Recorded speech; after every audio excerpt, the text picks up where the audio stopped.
Hello everyone, Veronica Virgo here. Welcome to the Very Virgoan channel. I am here to do your 2022 September full moon reading. I kind of said that backward, but you know what I mean. Today we are going to be working with the new Palladini Tarot. The box is beaten all to hell because I bought it secondhand, but very cool artwork. Very kind of graphic designy with lots of colors and stuff. So, and I love this Ouroboros symbol on the back, but I've had this deck for quite some time and really haven't used it much, and I thought, what better time to do it than on the full moon, and even better, full moon Mercury retrograde. I'll also be doing the additional card, the Oracle card from the Moonology collection. I'm not going to move that because this will just fall down and it'll be annoying, but it also has nice sort of dreamy artwork and tells you more about moon cycles and things like that. We'll finish up with our tarot dice as always. So very quickly before we get started, Virgo, just a quick primer on the moon cycle and what it means right now. We are the first day of the full moon. From new moon to full moon is a time of manifesting, creation, setting plans in motion, building, right? So the full moon should be like it at its summit. From the full moon to the new moon again is a time of diminishing, banishment, getting rid of things. So whether or not the things that you put into motion have come to fruition, you still want to think about what can you strip away that will make it better, that will make it happen, that will make it more streamlined, etc. So be thinking about that when we are looking at your cards today. Now, for the full moon reading, I am only doing a 3-card draw today. I've switched over. I started with 5, but I've shifted that over to my monthly readings, and I want to do a little bit shorter reading for the full moon because, you know, y'all are busy and so am I. So let's go ahead. Let me just do one more quick shuffle. Okay, that feels right. All right, let's see what we got here for our first card. The High Priestess. See, I told you this, more colorful. Beautiful stuff on this artwork. So the High Priestess represents your intuition, essentially, Virgo. And I did mean to say with the 3-card draw, it's sort of like influences you're coming out of, where you are now, and influences that you'll move into by the end of this moon cycle. So we're looking at your intuition, your inner voice, your subconscious, your unconscious at work. So it may be that in this last cycle, you've really allowed yourself, Virgo, to kind of trust your gut. And it can be an instinct or an intuition that has been hard won. I mean, this is a woman who became a priestess and is wearing all of this, all of these sort of royalty type accolades and carrying all their things because she has been hard at work. So Virgo, maybe you have been doing more sort of esoteric work, reading tarot yourself, astrology, getting into esoteric traditions, maybe studying Kabbalah or, you know, ancient Judaism, which is kind of Kabbalah, or other things like that, to kind of get yourself understanding who you are and where you are going.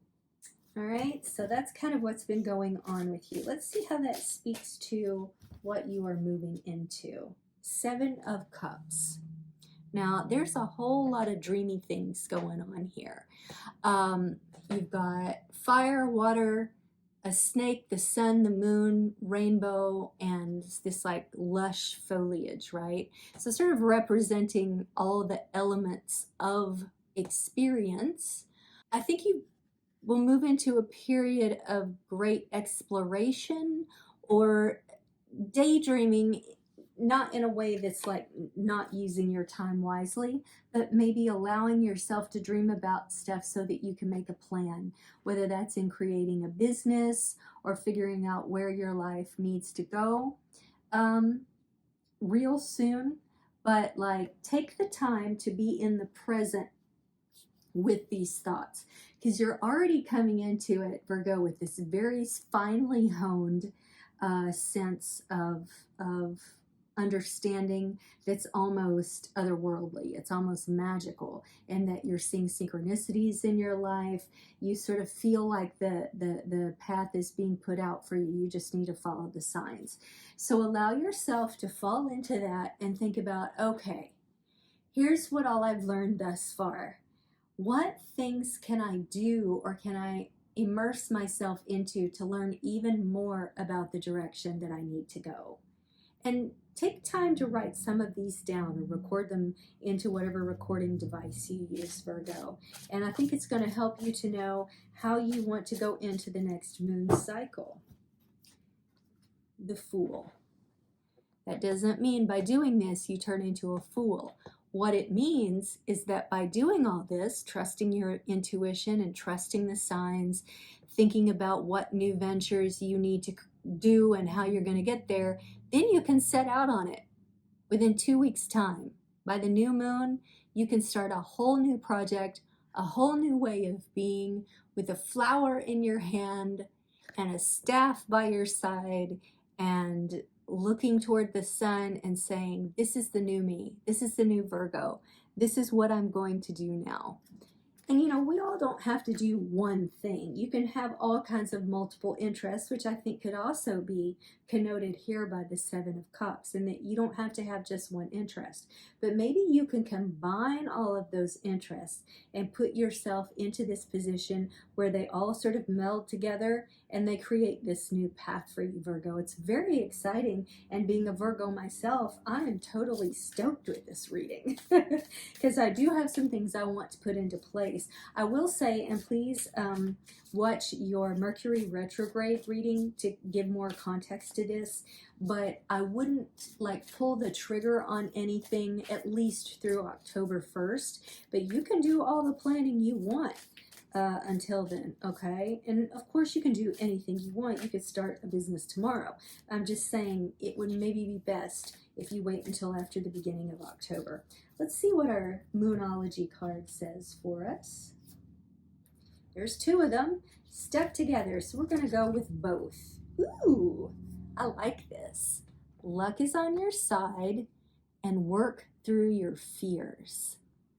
This is beautiful. So through your intuition and your understanding of yourself, you've got a lot of luck on your side. You kind of already know the themes of your life. You're seeing the synchronicities. So just trust that if you push through, you do everything you need to do, you're going to have a lot of luck moving forward into this new phase of your life. And you have to know, we all have fears about doing something different. Whether it's with a new partner, a new career, a new town, a new way of being in our lives, however that might manifest for you, use that wisdom to let yourself work through your fears. And I'm thinking by the new moon in Scorpio, you're going to kind of be past, you're going to be past it. You can pull the trigger in early October, but by the time we have a new moon, you're going to feel all the confidence. You'll be like, yeah, luck is on my side. Let's move on into this new paradigm of Virgo. Beautiful. All right. Oops, excuse me, Harry. We have Pisces. We have Uranus, and we have an 11. Okay. And Harry's going to move them around, but if you've been involved with the Pisces, perhaps that relationship helped you develop some of this wisdom. I know this is true for me, so I'm probably injecting a little bit of myself into this. You know, I don't know if this is true for all of you. Obviously not, because we can't all be involved with the Pisces. But I do think this is relevant to your experience of developing your... He knocked it off, Pisces.